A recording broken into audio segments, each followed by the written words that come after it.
Train ला का कहूं दिमाग खराब होत होकर मुर्गा पंचर होके होई रे। चैन निकल गई होकर। चैन निकल, हाँ ठीक कहा, चैन निकल गई। नमस्कार नमस्कार। ओ भाई सब बने सब बढ़िया का। तो चप्पल कैसे नहीं पहने थे?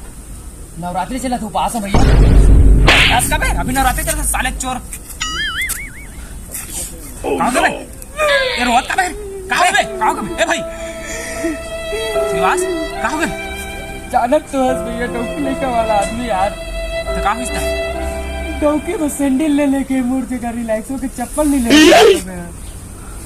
उग्रम कथा का शादीशुदा नहीं होना चाहिए आदमी ला। देखा था सलमान खान हमारे शादी नहीं करे होता है, अरबाज खान होकर शादी का दुख समझा तुम्हें। साला भी इतना गरीबी छा है ना, खा पर पैसा नहीं है, लेकिन डोकी पर सैंडल चाहिए, लिपस्टिक चाहिए और रंग रंग के चाहिए। मोरा पर चप्पल नहीं है, मोरा एडिडास के पीने पर लागत है। रेंगे पर साइकिल नहीं है, रोज दिन फॉर्च्यूनर में जावा लागत है। बड़ दुखेगा। खाए पर रोटी भात नहीं है, पिज्जा खावा लागत है भाई। बड़ गरीब। तुम दुख लगे